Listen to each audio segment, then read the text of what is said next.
Assalamualaikum warahmatullahi wabarakatuh. Perkenalkan nama saya Rangga Bimantara, NPM 20030200032. Di video kali ini saya akan menjawab soal UAS mata kuliah Manajemen Risiko Perbankan Syariah. Ada 5 soal. Yang pertama, jelaskan penyebab kredit bermasalah dari aspek risiko kredit. Berikan contohnya. Jawabannya, kredit bermasalah adalah pemberian suatu fasilitas kredit yang mengandung risiko kemacetan, akibatnya kredit tidak dapat ditagih sehingga menimbulkan kerugian. Penyebab kredit yang bermasalah dari aspek risiko kredit itu ada 2 aspek, yaitu aspek kualitatif. Siklus bisnis dan industri menurun, misal harga sawit menurun. Tingginya ketergantungan bahan baku pada pemasok. Debitur tidak memiliki keahlian di bidangnya. Reputasi shareholder tidak bagus. Shareholder tidak memiliki komitmen untuk going concern usaha perusahaan. Yang kedua ada aspek kuantitatif. Realisasi penjualan lebih rendah dibanding target. Seeder streaming penggunaan kredit. Harga jual produk debitur tidak kompetitif. Terlalu ekspensif markup harga biaya proyek. Contoh ilustrasi dari kredit macet. Seorang debitur dengan jaminan BPKB mobil mengalami telat pembayaran angsuran selama 30 hari dikarenakan kesulitan membayar angsuran yang disebabkan hilangnya mata pencarian utama. Angsuran per bulan termasuk pokok hutang dan suku bunga yang ia harus bayar adalah 3.500.000. Jatuh tempo pembayaran angsuran setiap bulannya adalah tanggal 1. Perusahaan pembiayaan mengenakan denda sebesar 0,3% per hari dari angsuran per bulannya jika debitur mengalami keterlambatan bayar. Dan soal yang kedua ada, jelaskan penyebab kredit bermasalah dari aspek resiko operasional, berikan contohnya. Jawabannya, penyebab kredit bermasalah dari aspek operasional. Yang pertama ada aplikasi kredit, kurangnya verifikasi, keaslian dan sah tidaknya pemohon kredit. Yang kedua ada analisis kredit analisis, awal kurang tajam, kurang verifikasi, kebenaran informasi dan data, asumsi dasar yang digunakan jatuh meleset, analisis kuantitatif dan kualitatif tidak tepat, analisis dangkal dan alat analisis tidak cukup, resiko kredit tidak dimitigasi. Yang ketiga ada pencairan kredit, dokumentasi kredit cacat hukum, pencairan tanpa persetujuan otoritas. Yang keempat ada pemantauan kredit, jaminan belum diasuransikan, kunjungan rutin tidak dilakukan. Contoh kesalahan input data oleh karyawan. Kesalahan input data yang dilakukan oleh karyawan dapat menimbulkan resiko kerugian, baik bagi perusahaan maupun pegawai serta nasabah untuk itu sendiri.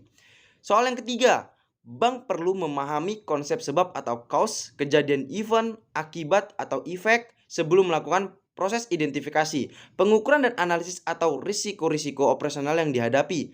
Jelaskan konsep sebab cause, kejadian event, akibat efek. Berikan contoh dari masing-masing konsep tersebut. Jawabannya, penyebab. Penyebab utama kejadian risiko operasional adalah karena faktor manusia, kegagalan proses internal, kegagalan sistem teknologi, dan kejadian eksternal. Namun sebelum dikategorikan sesuai definisi tersebut, perlu diidentifikasi akar penyebab dari kejadian atau event dengan mengetahui penyebab kejadian terkait risiko operasional. Bank dapat lebih mudah melakukan mitigasi dalam upaya mengurangi potensi kerugian akibat risiko operasional. Contoh, suatu event peristiwa perampokan pada suatu cabang bank dapat disebabkan oleh sistem pengamanan bank dinilai kurang memadai.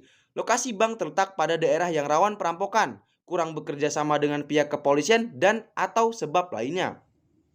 Kejadian adalah suatu hal yang terjadi dalam periode waktu tertentu. Dalam menetapkan suatu kejadian, resiko ke dalam kategori tipe kejadian harus didasarkan pada akar permasalahan atau the root of causes atau kategori kejadian yang paling dominan. Contoh kejadian kerugian finansial. Yang pertama ada tidak langsung, contoh kejadian kerugian yang menimbulkan kerugian tidak langsung atau indirect loss atau non-finansial. Yang kedua, menurunnya citra bank di mata masyarakat karena pemberian bernada negatif atau risiko reputasi. Yang ketiga ada offline yang cukup lama dan sering.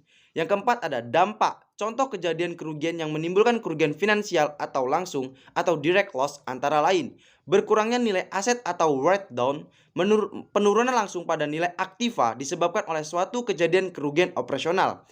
Yang kelima ada hilangnya hak kepemilikan atau loss of receipt, pembayaran atau pengeluaran uang kepada pihak ketiga yang salah satunya dan tidak dapat dilakukan recovery atau dikembalikan ganti rugi atau rescission pembayaran kepada pihak ketiga dalam bentuk pokok dan atau bunga sebagai pengganti atau biaya dalam bentuk kompensasi yang dibayarkan kepada pihak ketiga. Keputusan kewajiban hukum atau legal liability, pembayaran atau pengeluaran uang karena adanya denda, penalti, atau keputusan pengadilan atau regulatory seperti yang pertama, keputusan pengadilan, settlements, dan biaya-biaya hukum lainnya. Yang kedua ada penalti, pajak, denda, atau biaya langsung sehubung dengan adanya penalti-penalti lainnya, seperti hilangnya izin usaha, kerusakan pada aktiva atau loss or damage to asset, pengurangnya langsung pada nilai aset fisik termasuk sertifikat-sertifikat karena suatu keadaan darurat, bencana alam atau kecelakaan, atau ditelentarakan, kecelakaan, kebakaran, atau gempa bumi. Contoh, mengenai ATM yang tidak berfungsi untuk melayani kepentingan nasabah. Keadaan ini dapat memberikan dampak reputasi bank menjadi rusak. Nasabah memindahkan dana pada bank lain, utilisasi ATM menjadi tidak optimal karena nasabah bank berkurang, dan sebagainya. Dan soal yang keempat ada Basel menetapkan kategoris kejadian atau event risiko operasional dalam 7 kategori. Sebutkan dan jelaskan ketujuh kategori tersebut dan berikan contohnya masing-masing. Event kejadian risiko operasional ke dalam 7 kategori tersebut sebagai berikut. Yang pertama ada internal fraud. Kerugian akibat adanya kesengajaan melakukan penggelapan, penyalahgunaan properti atau pelanggaran peraturan, hukum atau kebijakan perusahaan. Tidak termasuk berbagai kejadian yang melibatkan paling tidak satu pihak internal. Contoh, kerugian karena pemakaian komputer sistem oleh yang tidak berwenang atau unauthorized system access untuk penggelapan aset perusahaan atau nasabah. Yang kedua ada external fraud. Kerugian akibat adanya kesengajaan untuk melakukan penipuan, penyalahgunaan properti, atau pelanggaran hukum oleh pihak ketiga. Contoh, kerugian karena perampokan kas dalam perjalanan. Yang ketiga ada praktik ketenagakerjaan dan keselamatan kerja. Kerugian yang timbul dari tindak yang tidak konsisten dalam ketenaga kerjaan, peraturan kesehatan dan keselamatan kerja, atau perjanjian kerjasama dari pembayaran klaim kecelakaan kerja, atau dari kejadian perbedaan atau diskriminasi. Contoh, kerugian karena adanya pemogokan karyawan. Yang keempat, ada pelanggan produk dan praktik bisnis. Kerugian yang timbul akibat kegagalan yang tidak disengaja atau lalai untuk memenuhi kewajiban profesional terhadap klien tertentu, atau termasuk penjaminan, atau akibat rancangan suatu produk. Contoh, kerugian karena adanya komplain atau tuntutan nasabah akibat penyalahgunaan informasi rahasia milik nasabah.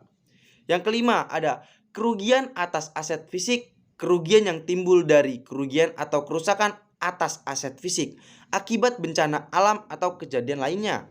Contoh, kerugian karena kerusakan gedung akibat gempa bumi. Dan yang keenam ada gangguan bisnis dan kegagalan sistem. Kerugian yang timbul akibat gangguan bisnis dan kegagalan sistem. Contoh, kerugian karena kerusakan hardware. Dan yang ketujuh ada eksekusi, pengiriman, dan manajemen proses. Kerugian akibat kegagalan proses transaksi atau manajemen proses yang berhubungan dengan pihak lawan dan vendor. Contoh, kerugian karena adanya kesalahan pembukuan atau accounting atau termasuk backdating dan koreksi penyesuaiannya. Yang kelima, buat soal yang kelima. Jelaskan kelima prinsip tersebut dan berikan contoh penerapan prinsip GCG pada sebuah perusahaan. 5 prinsip dasar GCG atau Good Corporate Governance. Yang pertama ada transparansi perusahaan yang harus menyediakan informasi yang relevan serta mudah diakses dan dipahami oleh stakeholder, termasuk hal-hal penting untuk pengambilan keputusan oleh pemegang saham, kreditur, dan pemangku kepentingan lainnya. Contohnya, informasi yang harus diungkapkan meliputi visi, misi, sasaran usaha, dan strategi perusahaan, kondisi keuangan, susunan dan kompensasi pengurus, pemegang saham pengadilan, kepemilikan saham, sistem manajemen risiko, sistem pengawasan dan pengendalian internal, sistem pelakukan GCG, serta kejadian penting yang mempengaruhi kondisi perusahaan. Buat yang kedua, akuntabilitas. Perusahaan harus dapat mempertanggungjawabkan kinerja serta transparan dan wajar. Pengelolaan perusahaan diarahkan pada pencapaian tujuan organisasi dengan tetap mempertimbangkan kepentingan pemegang saham dan stakeholder lain. Contohnya, penetapan rincian tugas dan tanggung jawab setiap organ perusahaan dan seluruh karyawan secara jelas dan selaras dengan visi, misi, nilai-nilai perusahaan, dan strategi perusahaan. Yang ketiga, ada tanggung jawab perusahaan harus mematuhi peraturan perundang-undangan serta menjalankan tanggung jawab masyarakat dan lingkungan untuk mendukung kesinambungan usaha jangka panjang sekaligus mendapat pengakuan sebagai good corporate citizen. Contohnya, organ perusahaan harus berpegang pada prinsip kehati-hatian dan memastikan kepatuhan terhadap peraturan perundang-undangan, anggaran dasar, dan peraturan perusahaan. Dan yang keempat ada independensi untuk menjalankan GCG. Perusahaan harus dikelola secara independen sehingga masing-masing organ perusahaan tidak saling mendominasi dan tidak pula diintervensi oleh pihak lain. Contohnya, masing-masing organ perusahaan harus melaksanakan fungsi dan tugasnya sesuai dengan anggaran dasar dan peraturan perundang-undangan dan tidak saling melempar tanggung jawab. Dan yang terakhir, kelima, kewajaran dan kesetaraan dalam melaksanakan kegiatannya. Perusahaan harus memperhatikan kepentingan pemegang saham dan stakeholder lain berdasarkan asas kewajaran dan kesetaraan. Contohnya, pemberian kesempatan yang sama dalam penerimaan karyawan, berkarir, dan melaksanakan tugasnya secara profesional tanpa membedakan SARA atau gender dan kondisi fisik. Sekian dari video saya. Cuman itu saja yang mungkin bisa saya jawab dari 5 soal UAS Manajemen Risiko Perbankan Syariah. Kurang lebihnya saya mohon maaf. Wabillahi taufik wal hidayah. Wassalamualaikum warahmatullahi wabarakatuh.